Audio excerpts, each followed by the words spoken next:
Olá, bom dia, crianças. Vamos iniciar mais uma semana de aulas. Antes de começarmos a nossa aula, eu trago para vocês uma pequena reflexão.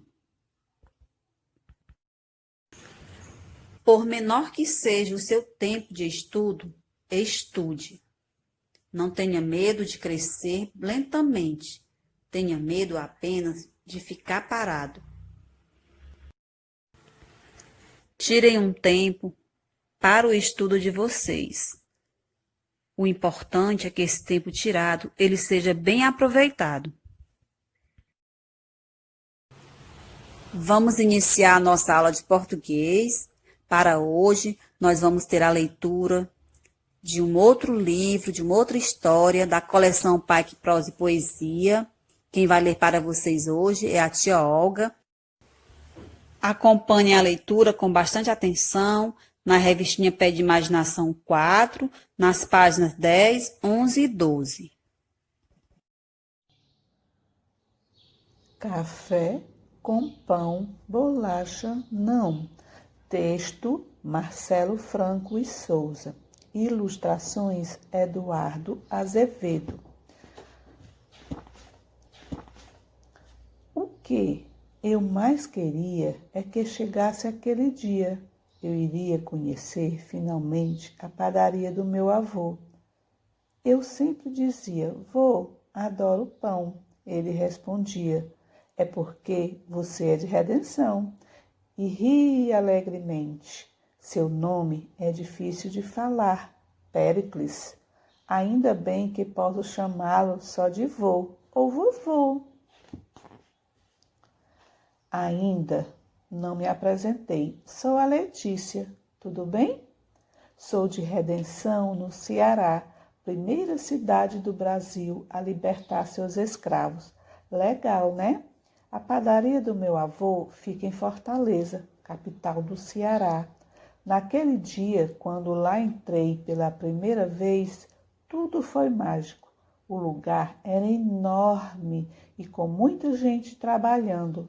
Muitos estavam até cantando. O padeiro sorriu para mim, estava todo de branco. Segurou minha mão e me levou para conhecer a fábrica do sabor, como ele chamava a cozinha. De que pão você mais gosta? Me perguntou. Carioquinha, respondi. Você sabe que só no Ceará é chamado assim? Não, respondi curiosa. Carioquinha é diminutivo de carioca, pessoa que nasce na cidade do Rio de Janeiro, mas lá eles o chamam de pão francês. E no Pará? Eu quis saber. Tenho um colega de escola que é de lá. Pão careca? Respondeu. O padeiro me levou até a sua mesa de trabalho para me mostrar como se faz a massa do pão carioquinha. Bastam 40% de peso em água, 58% de peso em farinha, 1% de peso em fermento de padeiro e 1% de peso de sal. Depois, deixa descansar para ir ao forno, em média, a 240 graus, que é bastante quente.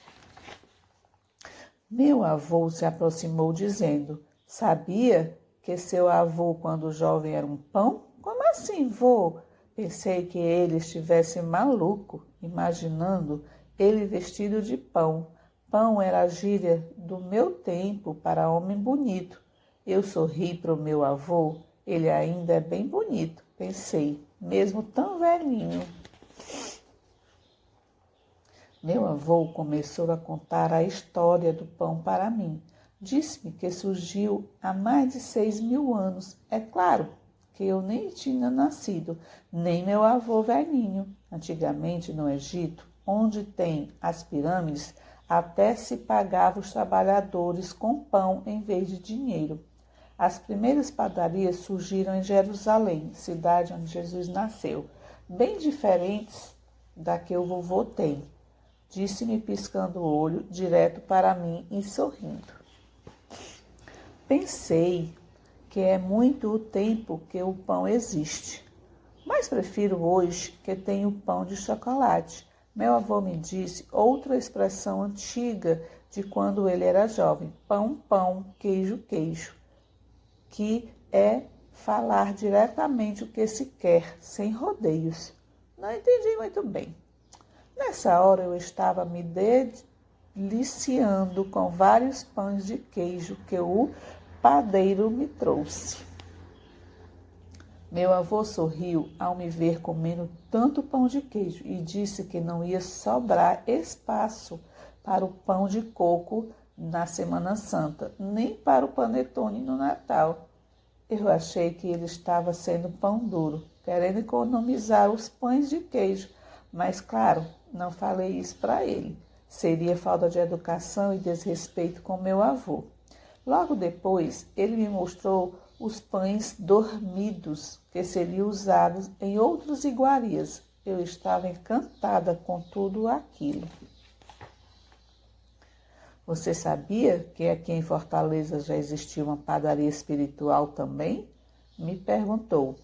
Eu não fazia ideia do que ele queria dizer. Ele me explicou que era um grupo de jovens que escrevia poesia e tinha um jornal chamado O Pão, que saía aos domingos, muito tempo atrás. Eles se reuniam no Café Java, na Praça do Ferreira. A poesia para eles era o pão do espírito. Fiquei encantada com os padeiros espirituais. Até perguntei ao padeiro do meu avô se ele também escreve poesia. Eu adoro pão e adoro ler também. Acho que eu iria ter gostado de ser padeira espiritual. Meu avô disse que estava na hora de irmos embora. Deu-me um pacote grande de pão de ló e pão de mel para eu comer em casa. Quase que eu não conseguia segurar. Estava um cheirinho de pão muito bom na padaria. Ia sair o pão da tarde. Quem escreveu o livro foi Marcelo Franco de Souza e aí está a biografia dele, um pouco sobre a vida dele. E também quem ilustrou foi o Eduardo Azevedo, também um pouquinho da história dele. Vocês gostam de pão? Quais tipos de pães vocês conhecem? Nós temos o pão francês, o sovado, pão integral, pão de linhaça, pão de aveia, entre outros. Comer um pãozinho no café da manhã é quase uma tradição para os brasileiros. Mais do que gostosos, os pães são ótimas fontes de carboidratos, responsáveis por dar energia ao nosso corpo. Então, é muito importante incluir o pão na nossa alimentação. O que não podemos é exceder o consumo desse alimento. Quais tipos de pães você conhece?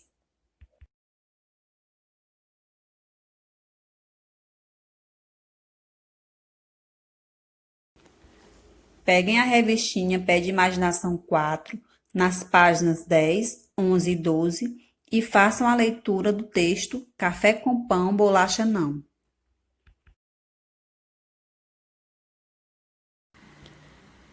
O que sentiu ao ler a história? Nesse conto, o autor fala sobre alguns tipos de pães.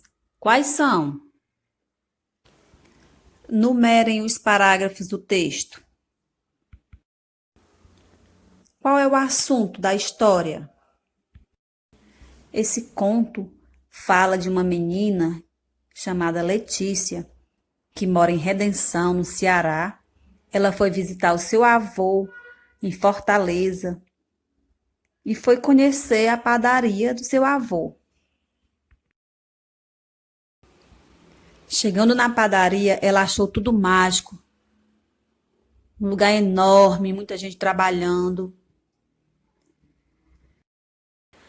Ela conheceu vários tipos de pães e também conheceu o trabalho do padeiro. Aprendeu com seu avô outros significados da palavra pão. Respondam às atividades na revista Pé de Imaginação 4, nas páginas 46 e 47. Não esqueçam de colocar seu nome e a data. Respondam também às atividades no livro de português, nas páginas 194 e 195. Bons estudos! Tchau, crianças! Até a próxima aula, se Deus quiser.